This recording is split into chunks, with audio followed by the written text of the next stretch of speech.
Welcome to Al Hadi Foundation School.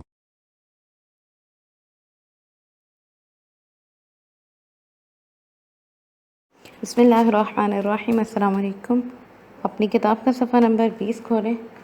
आज हम पढ़ेंगे सबक एक था बादशाह। यूनिट नंबर 1 है और सबक नंबर है 4। ये कहानी है।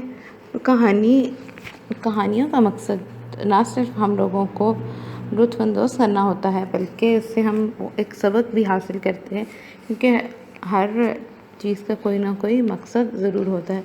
तो चलें हम इसको पढ़ते हैं। आपने इस कहानी को पढ़ना है और बतौर होमवर्क आप लोगों ने ये किसी को पढ़ के सुनानी है, ताकि आप लोगों की रीडिंग की मश्क हो जाए और आप लोगों को अगर पढ़ने में कोई गलतियाँ या इमला की कोई गलतियाँ हैं तो वो भी दुरुस्त हो जाएं। तो चलें इसको शुरू करते हैं।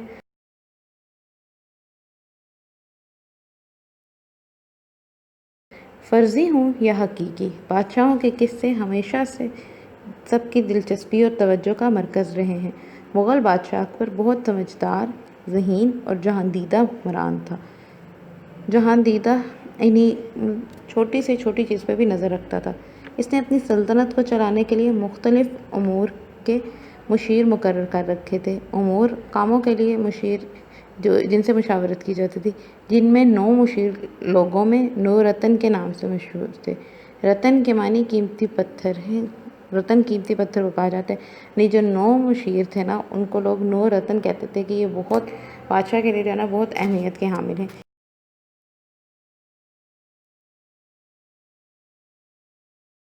इन मुशीरों में से एक बीरबल भी था। बहुत अक्लमंद, वफादार और पुरमिज़ाह होने की वजह से अकबर बादशाह इसे बहुत पसंद करता था।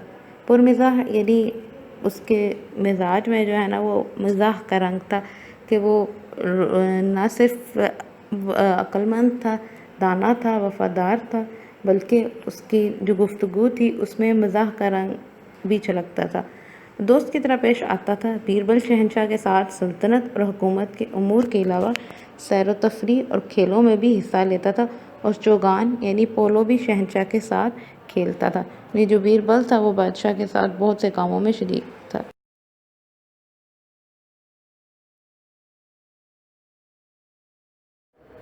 सफ़ा नंबर 21 पे आ जाएं। एक दिन अकबर और बीरबल बाग में चहलकदमी कर रहे थे, वॉक कर रहे थे, चल रहे थे। बादशाह बीरबल की बातों से लुत्फ़अंदोज़ हो रहा था कि उसे बीरबल की ज़हानत आजमाने का ख्याल आया। उसने नीचे पड़ी एक बांस की छड़ी उठाकर बीरबल को दी और कहा, इस छड़ी को काटे बगैर छोटा करके दिखाओ।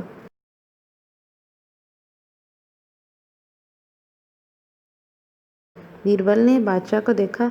बादशाह के चेहरे पर मुस्कुराहट थी। बीरबल ने कुछ देर सोचा, इधर उधर नज़र दौड़ाई।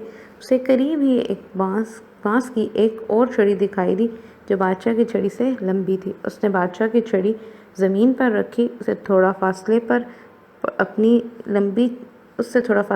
लंबी छड़ी रखी और बादशाह की जानिब मुस्कुराते हुए देखकर पूछा, अब बताइए कौन सी छड़ी छोटी है? आपकी छड़ी इस तरह बगैर काटे ही छोटी हो गई। अकबर हंसा।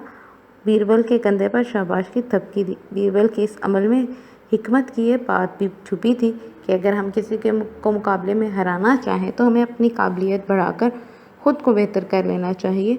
हम खुद ब खुद मुकाबले से जीत जाएंगे। इससे हमारे लिए क्या सबक है? हमारे लिए सबक है कि अगर हम किसी को हराना चाहते हैं तो बजाय ये कि हम को हराने के लिए कोई गलत तरीके सोचें, हमें क्या करना होगा, अपनी मेहनत बढ़ानी पड़ेगी कि हम किसी को नुकसान पहुंचाए बगैर खुद आगे बढ़ें, कि अपनी मेहनत पर भरोसा रखें, अल्लाह ताला की रहमत पर भरोसा रखें कि हम जीत के लिए जो है वो सीधा रास्ता इख्तियार करें, गलत रास्ते की तरफ नहीं जाएं, नहीं किसी को नुकसान पहुंचाए बगैर अपनी जीत हासिल करें।